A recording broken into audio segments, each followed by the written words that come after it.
We're kicking things off with the completely useless, and gradually descending into the downright horrifying. Between 1883 and 1910, snake oil salesmen peddled Kimmel's anti-rheumatic ring. They promised it would heal diseases by speeding up your blood flow and melting away, quote, acid crystals. Honestly, putting on a piece of jewelry and waiting for a +5 health buff is laughable. A lucky rabbit's foot would have done just as much good. These hucksters even claimed British royalty wore the exact same bands. Thanks to soaring sales, a flood of knockoff rings hit the market. Spoiler alert, they were just metal bands, fueled entirely by the placebo effect. This infamous remedy first caught on in America around the mid-1800s. While building the Transcontinental Railroad, Chinese immigrant laborers were seen rubbing a traditional ointment on their sore muscles. Curious Americans gave it a shot. The original stuff was rendered from the fat of the Asian water snake. Packed with omega-3 fatty acids, it legitimately worked. But as demand exploded, the real stuff ran out. Enter a man named Clark Stanley. He swapped out Asian water snakes for plain old American rattlesnakes, rolling from town to town in his wagon. He swore it fixed joint pain, sprains, frostbite, animal bites, sore throats, and basically any disease you could name. By the time gullible customers realized they'd been duped, scam artists like Stanley were already 2 towns over. Stanley's racket was so profitable he opened factories across the country, selling his junk in catalogs and stores, becoming filthy rich. Finally, in 1917, the Bureau of Chemistry tested his concoction.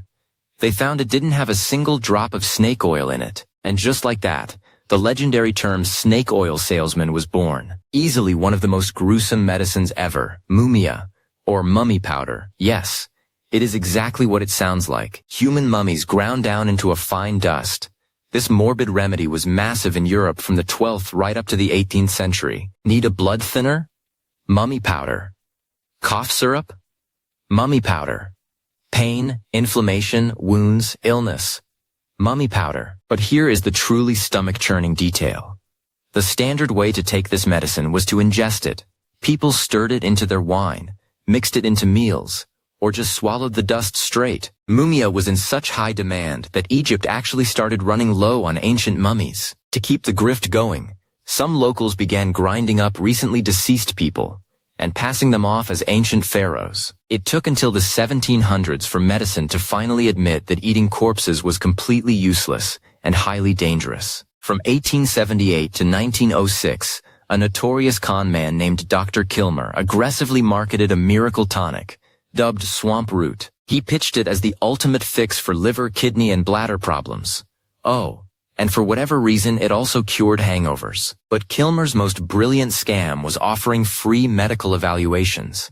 He told consumers to literally mail him their urine. Shockingly, almost every single sample resulted in a dire diagnosis that could only be cured by buying Dr. Kilmer's swamp root. When someone once asked him what his swamp root was actually good for, Kilmer allegedly replied, "Making $1 million a year." The so-called miracle cure was literally just alcohol, mixed with a handful of spices and herbs. It's pretty ironic. A medicine meant to improve your life would instead just get you drunk enough to pick a massive fight with your wife, storm out of the house, recklessly drive off, get pulled over, but somehow get let off the hook, come back home to argue some more.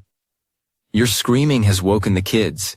You reach out to comfort them, but they flinch in terror and run to their mother. She storms upstairs with the children, leaving you entirely alone, drowning in guilt and shame, a horrible feeling that naturally you'd try to cure with more swamp root. Between the early 1800s and the 1950s, merchants peddled special cigarettes to heal your lungs. They were aggressively marketed for any respiratory issue: asthma, hay fever, bronchitis, the common cold, and even bad breath. The main ingredients were stramonium and belladonna, 2 incredibly poisonous, highly toxic plants, mistakenly thought to relax your airways. Puffing on these toxic sticks frequently triggered severe hallucinations, delirium, and deep confusion, on top of causing further lung damage. To be fair, smoking one during an asthma attack probably did make you feel like you were getting relief, but only because you were tripping out of your mind. Back in the day, the market was absolutely flooded with magical tonics, where the secret ingredient was straight up cocaine. And honestly, they worked incredibly well, until you inevitably needed a higher and higher dose just to get the same numbing effect. Next, Allen's tablets. Promised to clear out your head and chest congestion. The wildest selling point? It cured insomnia and nervousness. It didn't help you rest, of course. It just made you so wired you forgot what sleep even was. Then there was Vin Mariani, a coca-infused wine so wildly successful that Pope Leo XIII officially endorsed it. He supposedly carried a small flask of it on him at all times. He also happens to be the most productive pope in history. So there's that. And obviously we can't move on without mentioning Coca-Cola. Before it was a soda, it was pitched as a medical tonic, meant to relieve exhaustion, anxiety, and chronic headaches. Much like the last entry, there were simply too many opium-laced products to name them all. So we'll stick to the heavy hitters. Dr. Bateman's pectoral drops. Arrogantly labeled the most powerful cold medicine ever discovered. The magic ingredient? Opium, ensuring little Tommy got a great night's rest, or turned into a menacing Chucky doll if he missed his dose. Godfrey's cordial was another massive seller aimed at restless toddlers, so highly addictive that mothers routinely dosed their kids just to knock them out so they could work uninterrupted. Tragically, because the opium concentration was so high, this specific medicine was responsible for the deaths of countless children over the years. Finally, laudanum, the ultimate miracle elixir. Manufactured by countless companies from the 16th all the way into the 20th century. Unbelievably cheap and accessible. It ended up destroying thousands of lives through horrific addiction and fatal overdoses. In the modern era, everyone knows arsenic is a highly lethal toxin. But before the public caught on, scamming doctors made a fortune selling cosmetics loaded with the stuff. First, arsenic soap. Pushed as the ultimate path to a flawless complexion, promising to eradicate everything from severe acne to psoriasis. Then arsenic wafers. You were supposed to consume these to lighten your skin tone and achieve a glowing, beautiful face free of freckles and blemishes. The true danger was how arsenic operates. It poisons you incredibly slowly. The horrific symptoms creep up over months, sometimes even years, if you kept using these long enough. Severe neurological problems, complete organ damage, and a massively increased risk of cancer. Calomel, an odorless white solid packed with mercury, a heavy metal that is wildly toxic to humans. Yet somehow, it was celebrated as a medical miracle for centuries. Dr. Livingston's Rousers were calomel pills sold for 40 years to prevent and treat malaria. To be fair, it was effective against malaria, but it was also incredibly toxic. Prolonged use caused brutal mercury toxicity, slowed development, nerve destruction, and something called pink disease.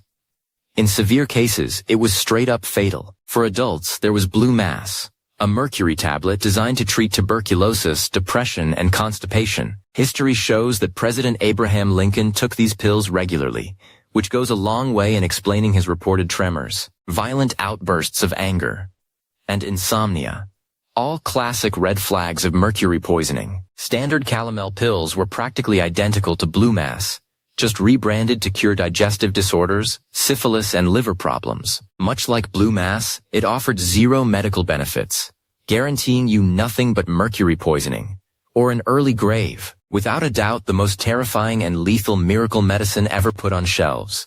Radioactive water. Between 1924 and 1930, radium water was an absolute sensation, moving over 400,000 bottles. Sellers boldly claimed this deadly liquid could fix flatulence, cure arthritis, and get this, treat poisoning. The most gruesome and famous case belongs to a man named Eben Byers, an incredibly wealthy industrialist who drank the glowing water religiously. After downing the stuff for several years, his body began to fall apart in 1930.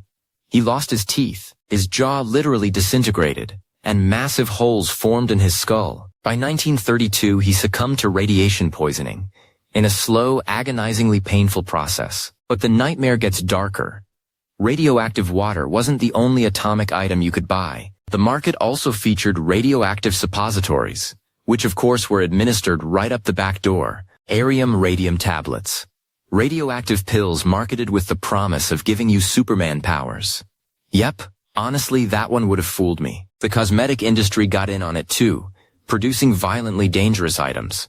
Radioactive toothpaste and face creams, lipsticks and powders. It wasn't until the 1950s, after decades of atomic horrors on the market, that governments finally stepped in to regulate and ban these deadly items. I guess in the end, it turns out that human beings will swallow, apply, or try literally anything in our endless, desperate pursuit of health and beauty. Anything, that is, except actually going to the gym.